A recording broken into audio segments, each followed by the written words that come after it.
The blood-red sun dipped below the jagged horizon as Virginia Cole stood at her husband's grave, the weight of loss as heavy as the cruel Montana winter that had taken him. The whispers followed her like shadows as she walked back toward her dilapidated homestead. Clutching the frayed shawl around her shoulders, poor Virginia, widow at 23 with nothing but debts and that worthless patch of land. Virginia ignored the pitying glances and barely concealed sneers from the townsfolk of Copper Creek as she made her way down the dusty main street. It was 1876, and the West was unforgiving to women alone. Her husband Thomas had died 3 months prior, caught in a sudden blizzard while returning from a supply run. The bank was already circling like vultures, ready to claim the struggling ranch she and Thomas had poured their dreams into. "Mrs. Cole," called Mr. Hargrove, the bank manager, his voice dripping with false sympathy as he stepped from his office. "I trust you've considered my offer. The deadline for your mortgage payment is approaching rather quickly."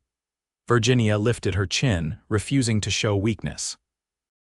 "I still have 2 weeks, Mr. Hargrove. I intend to meet my obligations." Hargrove's thin lips curved into what might generously be called a smile. Of course, though I do wonder how. Perhaps selling now would be kinder than prolonging the inevitable." Before Virginia could respond, a deep voice cut through the tension. "Seems to me a man badgering a widow in the street ain't showing much in the way of decency." Virginia turned to see a tall stranger leaning against a hitching post. His hat was pulled low over his eyes, but she could see the sun-bronzed skin of a man who lived in the saddle. Dust coated his worn leather chaps, and a carefully groomed mustache framed a mouth set in a grim line. Hargrove straightened his vest. "This is private business, stranger." "Public street," the man replied simply, pushing away from the post. "Jackson Quinn," he introduced himself with a slight tip of his hat toward Virginia, "just rode in." Virginia nodded curtly, not sure whether to be grateful for the interruption or annoyed at yet another man presuming to insert himself into her affairs. Virginia Cole. And as Mr. Hargrove said, this is private business. Jackson Quinn's eyes, a striking shade of green, held hers for a moment longer than propriety allowed. "Madam," he said finally, stepping back, "didn't mean to intrude." As he walked away toward the saloon, Virginia couldn't help noticing the fluid grace of a man comfortable in his own skin. But she had more pressing concerns than a handsome drifter. "As I was saying," Hargrove continued, "my offer still stands, $500 for the property. It's more than generous given the circumstances." Virginia knew the property was worth at least 3 times that amount, even in its current state. "Good day, Mr. Hargrove," she said firmly, continuing her walk home. The 2-mile trek to her ranch seemed longer each day. The modest cabin that had once felt like a palace now stood as a monument to her failures. The barn needed repairs, the corral fencing was falling down, and the few remaining cattle looked as thin and defeated as she felt. Virginia removed her bonnet and ran a hand through her copper-red hair as she surveyed what remained of her life. Thomas had been so full of dreams of a prosperous cattle ranch, children playing in the yard, a legacy to pass down. Now all that remained were unpaid debts and memories that cut like knives. She entered the cabin and lit the lantern, its warm glow doing little to dispel the emptiness. Virginia moved to the hearth and stirred the banked embers, adding kindling to coax a small flame. As she prepared a meager supper of beans and the last of her cornbread, a knock at the door startled her. Hand moving instinctively to the rifle propped beside the door, Virginia called out, "Who's there?" "Jackson Quinn, madam, from town." Virginia frowned, cracking the door just enough to see the cowboy standing on her porch, hat in hand. "Mr. Quinn, it's nearly dark. What business brings you all the way out here?" "Work, if you've got it," he replied straightforwardly. "Noticed your place could use some tending." "I'm handy with tools, good with livestock, and looking for employment." Virginia nearly laughed at the absurdity. "Mr. Quinn, I barely have enough to feed myself, let alone pay a hand." "Not asking for money," he said. "Room, board, and a small share of whatever you manage to sell come season. I've got my own reasons for needing to stay in these parts a while." Virginia studied him warily. Men didn't offer labor for nearly nothing without ulterior motives, and what might those reasons be? A shadow crossed his face. "Personal, madam. But I give you my word they won't bring trouble to your door." Every instinct told Virginia to send this stranger away, but practicality warred with caution. The ranch work was crushing her, and without help, she'd lose everything within weeks. "1 week," she said finally. "You can sleep in the barn. First sign of trouble, you're gone." Jackson nodded, a hint of relief crossing his features. "Fair enough. I'll start with that south fence line at first light." True to his word, Jackson was up before dawn. Virginia watched from the kitchen window as he moved with efficient purpose, repairing fence posts that had stood broken for months. By midday, he had cleared a clogged irrigation ditch that Thomas had meant to fix last fall. Days passed, and Virginia found herself both impressed and unnerved by Jackson's quiet competence. He spoke little but worked tirelessly, transforming the neglected ranch bit by bit. The cattle began looking healthier as he moved them to better grazing. The barn roof no longer leaked. The chicken coop was predator-proof once more. On the 5th evening, Virginia called Jackson in for supper, a stew made with vegetables from the garden he'd helped her salvage. "This is good," he said simply. Savoring a spoonful, Virginia felt an unexpected flush of pleasure at the compliment. "My mother's recipe." Thomas always said. She stopped, the familiar pain catching her unawares. Jackson watched her but didn't press. After a moment he said, "Lost my wife 2 years back, fever took her. Some days the memory hits harder than others." Virginia looked up, surprised by the personal revelation. "I'm sorry," he nodded, returning to his stew. "Life out here demands its pound of flesh, doesn't make it easier." That small exchange shifted something between them. The next day, as they worked side by side mending harnesses, Virginia found herself asking, "Were you married long?" "4 years," Jackson replied, his fingers never pausing in their work. "Met Sarah in Denver. She was a schoolteacher with ideas about civilizing me." A ghost of a smile touched his lips. "Nearly succeeded too." Virginia smiled despite herself. "Thomas and I were childhood sweethearts. Followed him west when he got gold fever. The mining didn't pan out, but he fell in love with ranching instead."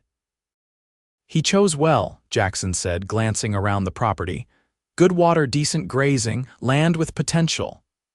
"Land with a mortgage I can't pay," Virginia corrected bitterly. Jackson set down his work. "How much do you need?"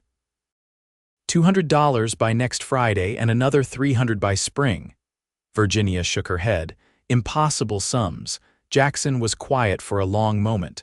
"What if you sold some of those cattle? The market in Billings is strong right now. Winter's coming. I'd need to keep enough breeding stock to build the herd back in spring. 10 head would fetch close to your first payment without compromising your core herd," Jackson calculated. "I could drive them to Billings." Virginia stared at him. "Why are you helping me like this? And don't say room and board. Nobody works this hard for beans and a barn floor." Jackson's eyes met hers, steady and clear. "Maybe I know what it's like to lose everything and have folks just waiting for you to fail. Maybe I respect a woman fighting against odds that would break most men." He paused. "Or maybe I just like fixing things that others have given up on." The simple honesty in his words stirred something in Virginia she'd thought had died with Thomas. She looked away quickly. "We'll leave for Billings tomorrow." The cattle drive to Billings was grueling but successful. Jackson's expertise proved invaluable as they navigated the treacherous mountain passes. Virginia found herself watching him the confident way he sat a horse, how the animals responded to his quiet commands, the strength in his hands as he built their campfire each night. In Billings, the cattle sold for more than expected. $230 jingled in Virginia's purse as they headed back to Copper Creek, enough for the mortgage payment with a small surplus for supplies. "You're smiling," Jackson observed as they rode side by side through a golden aspen grove. "Suits you." Virginia hadn't realized. "First time in months I've had reason to." "Hope's a powerful thing," he replied. "Gets scarce sometimes but never truly dies." That evening, as they made camp by a small creek, Virginia found herself telling Jackson about her dreams for the ranch, breeding better stock, expanding the garden, perhaps even growing apple trees like the orchard her grandmother had tended back east. Jackson listened, offering practical suggestions that somehow never diminished her vision. "You could tap the natural spring on the North Ridge," he said, pouring her a cup of coffee. "Gravity would bring water right to your doorstep with the right setup." Virginia accepted the cup, their fingers brushing momentarily. "You've noticed a lot about my land in a short time." "I notice things that matter," he replied, his eyes holding hers for a heartbeat longer than necessary before he turned back to tend the fire. When they returned to Copper Creek, Virginia marched straight to the bank and paid her mortgage installment. Hargrove's surprise was barely concealed behind his pinched smile. "Well, Mrs. Cole, this is unexpected, though of course there's still the matter of the spring payment." "Which I'll meet," Virginia said confidently. "And I'll thank you to stop telling people my land is available for purchase." As autumn deepened into winter, Jackson proved his worth tenfold. He winterized the cabin, repaired the barn, and helped Virginia prepare for the harsh Montana winter ahead. Their days fell into a comfortable rhythm, and Virginia found herself looking forward to their evenings by the fire, sharing stories and planning improvements for the spring. The first snowfall came early that year, blanketing the land in pristine white.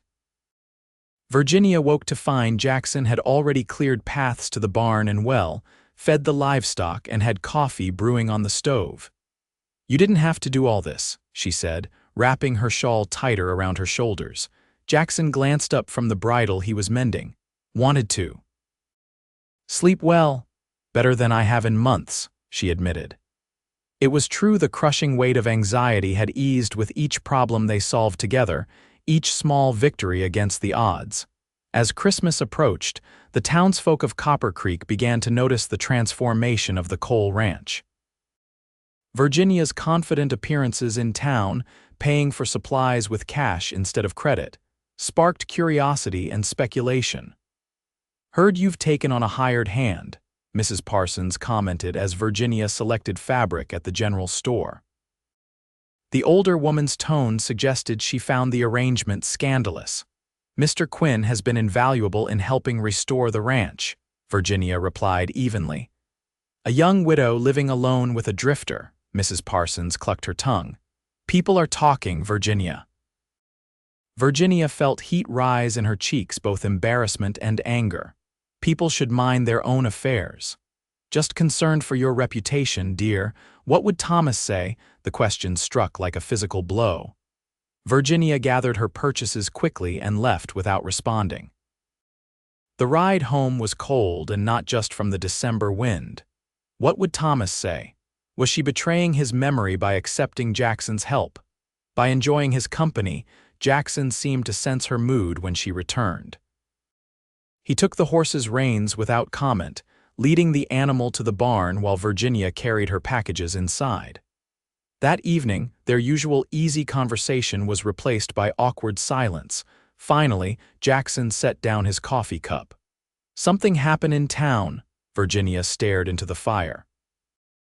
"Mrs. Parsons thinks it improper for me to have you living here, says people are talking."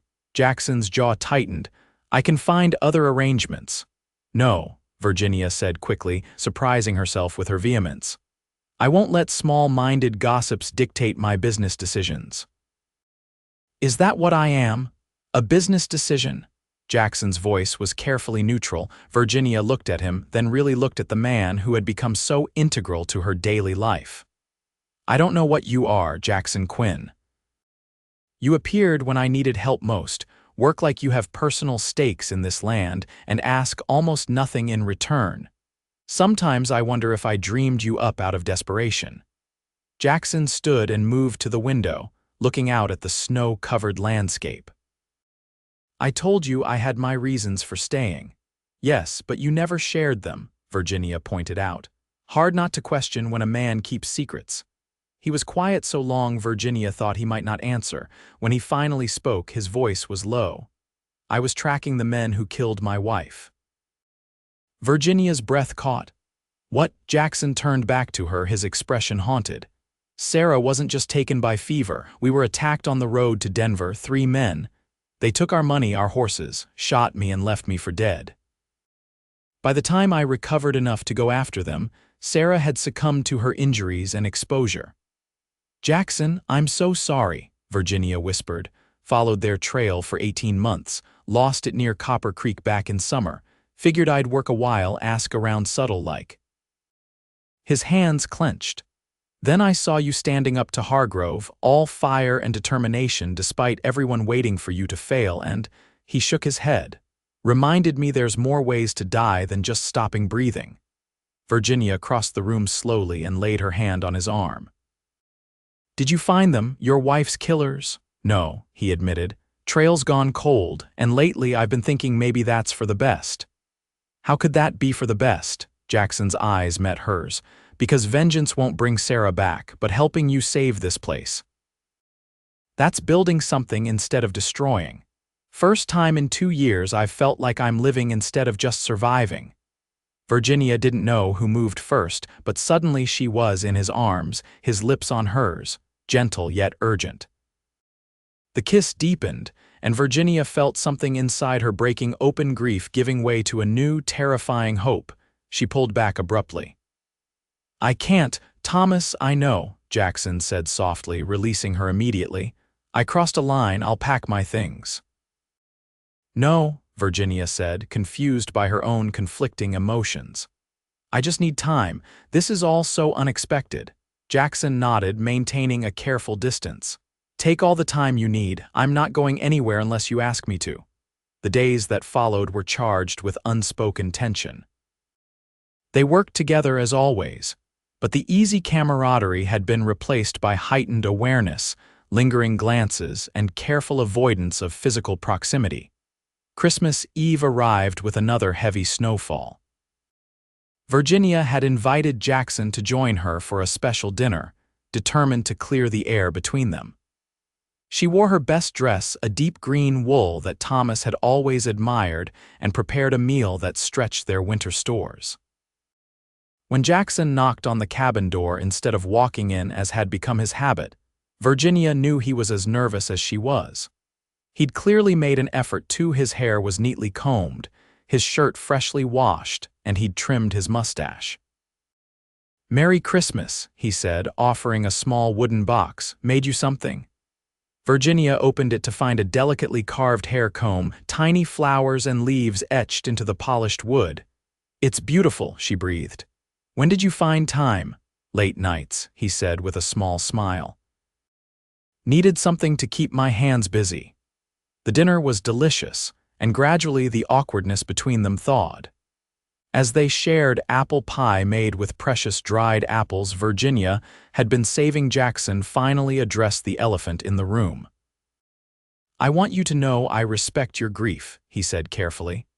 What happened the other night, I don't expect anything. Your friendship alone is more than I deserve. Virginia set down her fork. Jackson, I've been doing a lot of thinking about Thomas, about you. About what it means to honor the dead while still living. And, his voice was steady, but she could see the tension in his shoulders. Thomas wanted me to be happy, to make this ranch thrive. He wouldn't want me to wither away in loneliness out of some misplaced sense of loyalty. She took a deep breath. I'm not ready to replace what I had with him, but I'm also not willing to deny what's growing between us. The relief in Jackson's eyes was palpable. I would never ask you to replace him. What you had with Thomas is yours to keep. If you ever make room for me in your heart, it would be something new, something different. Virginia reached across the table and took his hand. I think I already have. That night they sat before the fire, talking until the early hours. Jackson told her about his childhood in Texas, his years driving cattle up from Mexico, the dreams he and Sarah had shared.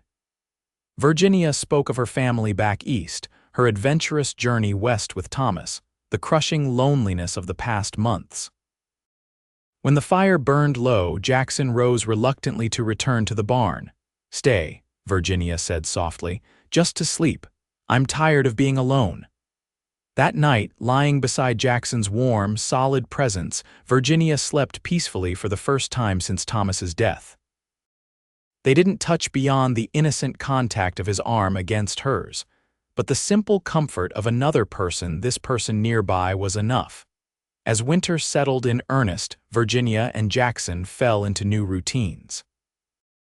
They shared the cabin now, though Jackson insisted on sleeping on a pallet near the fire rather than in her bed. Their days were filled with the endless work of winter ranch life, but the evenings were theirs for talking, planning, and gradually exploring the tender feelings growing between them. In town, the gossip grew more pointed. Virginia noticed the whispers and sidelong glances whenever she and Jackson rode in for supplies. Mrs. Parsons and her circle made a point of falling silent when Virginia entered the general store, only to resume their murmuring as soon as her back was turned. Jackson bore the scrutiny with stoic dignity, but Virginia saw how it wore on him. "Don't let them bother you," she said one afternoon as they rode home from town. "Their opinion matters nothing to me." "It's not me I'm worried about," Jackson replied. "They're tarnishing your reputation." "My reputation?" Virginia laughed bitterly. "I was already poor Virginia to them, the widow who couldn't manage, destined to fail. Now I'm the scandal, at least that has some fire to it." Jackson smiled reluctantly. "You do have fire, Virginia Cole, more than this whole town put together." As January turned to February, Virginia received a letter that changed everything. Her brother-in-law in St. Louis had died suddenly, leaving Thomas's sister alone with 3 small children.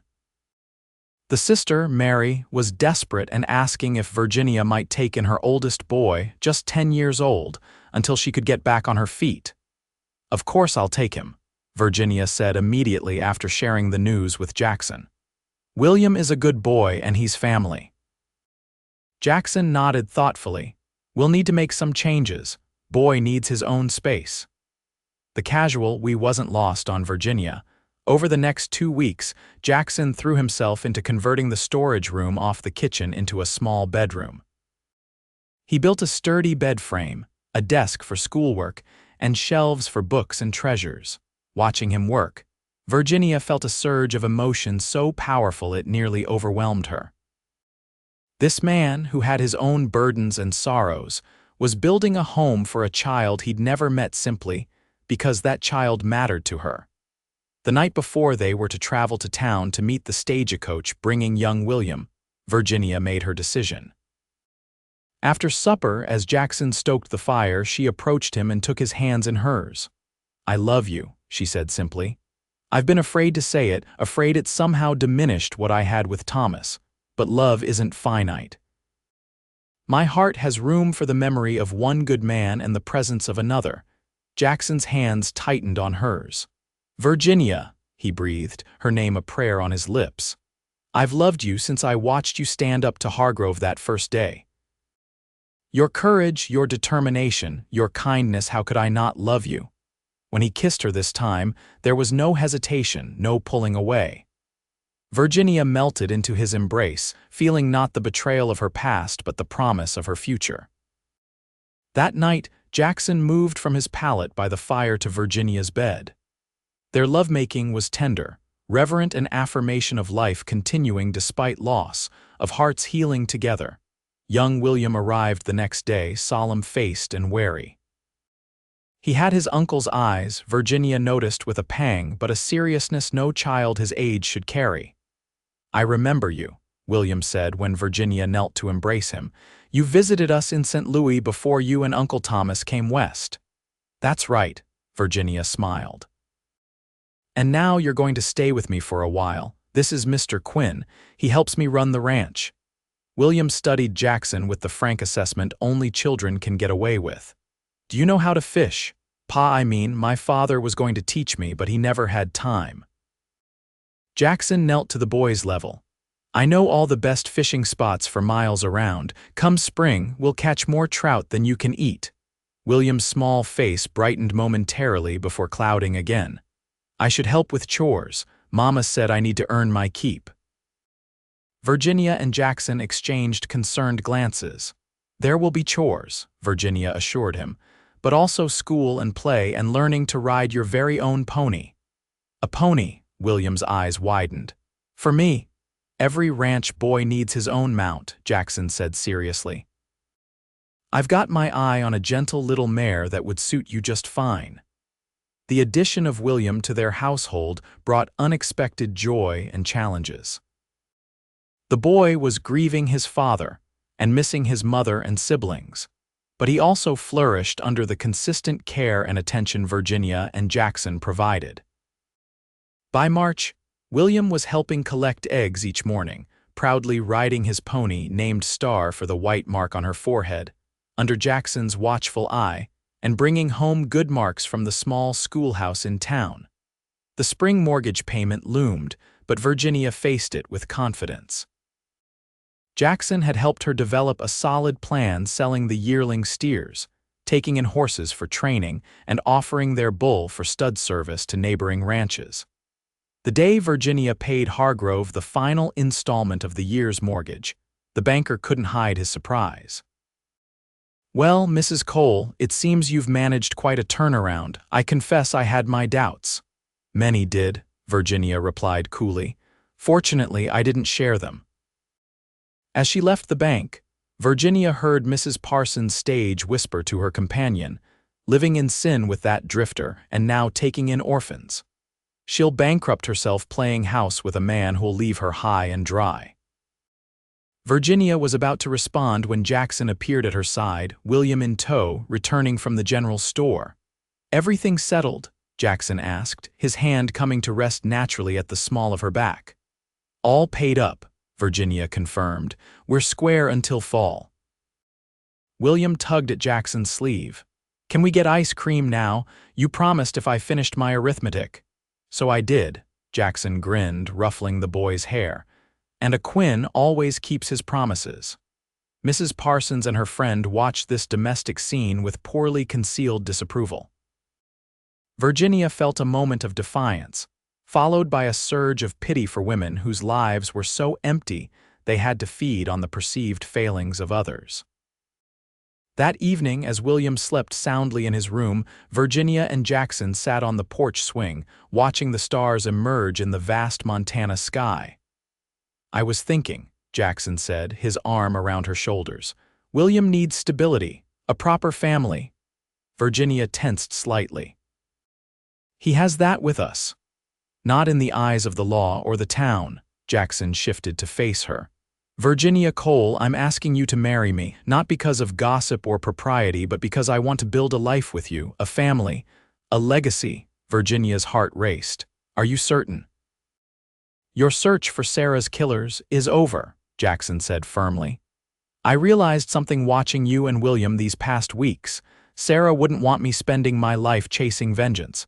She'd want me to find happiness again, to create something good from so much loss." He took her hands in his. "You and William are my chance to do that, if you'll have me." Virginia's eyes filled with tears. "Yes," she whispered. "Yes, I'll marry you, Jackson Quinn." They were married 2 weeks later in a simple ceremony at the small church in Copper Creek.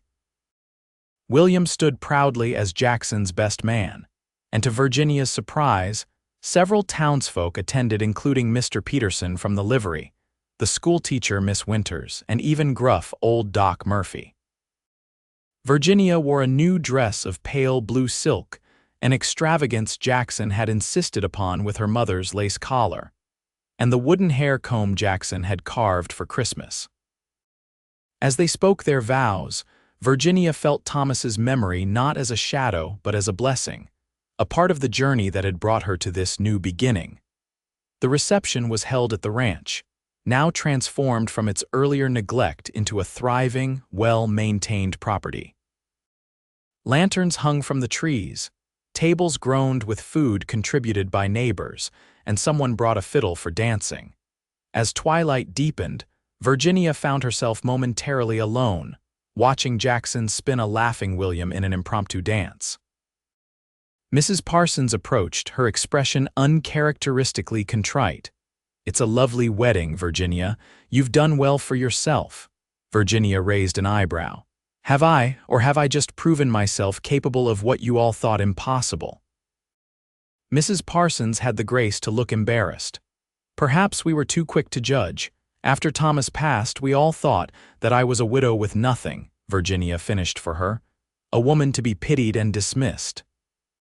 And yet here you are, with a fine ranch, a new husband, and a child to raise."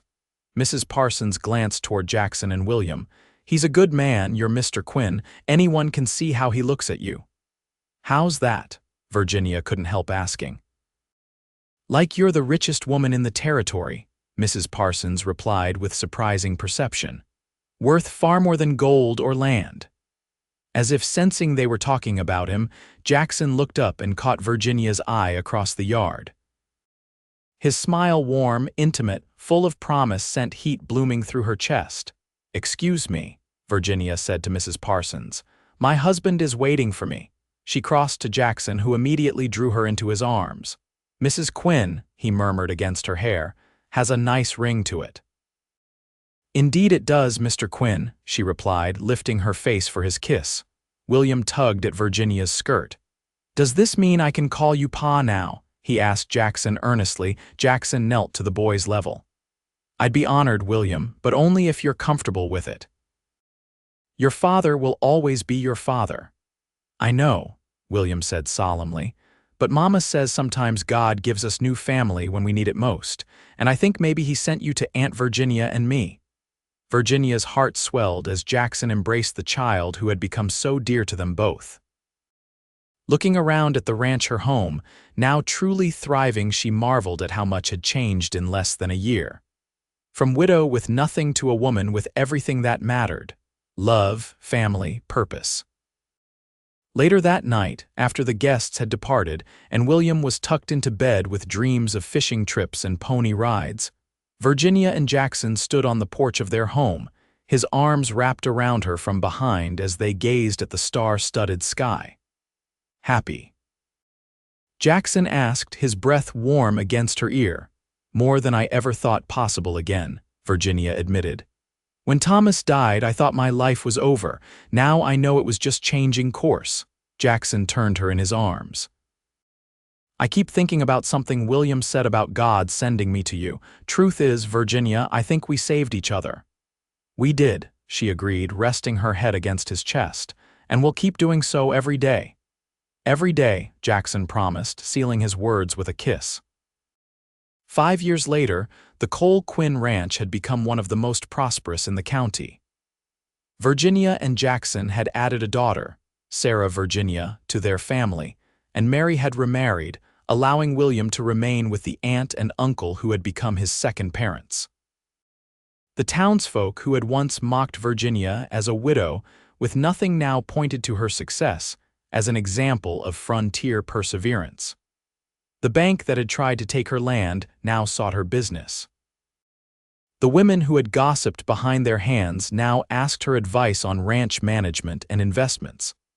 But Virginia found her greatest satisfaction not in proving her critics wrong but in the life she and Jackson had built together.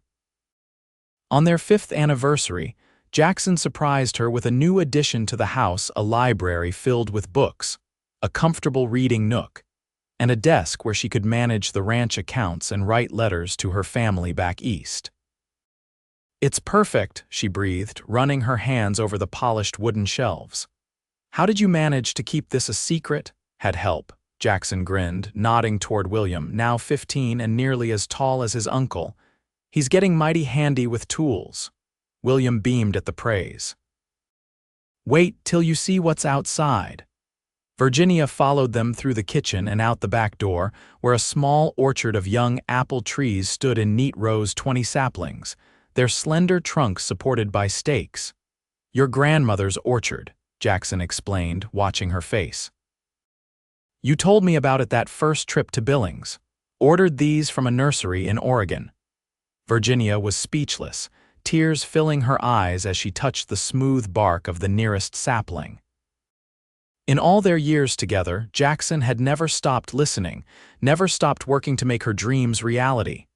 "In 10 years, we'll have more apples than we know what to do with," William said proudly. "I've been reading about grafting techniques. We could develop our own variety, maybe call it the Cole Quinn." Virginia laughed through her tears. "I love you both so much." Little Sarah toddled out from where she'd been playing with her blocks on the porch, her copper curls so like Virginia's bouncing in the sunlight. "Mama, trees." Jackson scooped up his daughter. "That's right, princess. Mama's trees. One day you'll climb them and eat apples straight from the branches." As Virginia watched her family, this miraculous, unexpected family born from loss and hope, and courage, she remembered Mrs. Parsons' words at their wedding. Jackson did look at her like she was the richest woman in the territory. And she was not in gold or silver or acres, but in love and possibility and second chances. That evening, after the children were asleep, Virginia and Jackson sat on their porch swing, just as they had the night he proposed. The ranch spread before them, peaceful in the twilight, cattle grazing in the distance, crops growing in the fields, the new apple orchard a promise of sweeter things to come. "Remember that day we met?" Jackson asked, his arm around her shoulders. "Hargrove was hounding you on the street. And you intervened, much to my annoyance," Virginia recalled with a smile. "You were so proud, so determined not to accept help. And you were so stubborn about offering it anyway." Jackson chuckled, pulling her closer. "Best decision I ever made." Virginia rested her head on his shoulder, content in a way she'd once thought impossible. "Do you ever think about how differently things might have turned out if you hadn't stopped that day, or if I'd sent you away when you came looking for work?" "Sometimes," Jackson admitted. "But then I look at you, at our children, at what we've built together, and I know we couldn't have ended up anywhere else. Some things are just meant to be." Virginia lifted her face to his, still marveling at how this man, this strong, kind, patient man, had walked into her life when she needed him most. "I believe that too." As Jackson lowered his lips to hers, Virginia silently thanked Thomas for the love they'd shared and the strength he'd helped her discover in herself.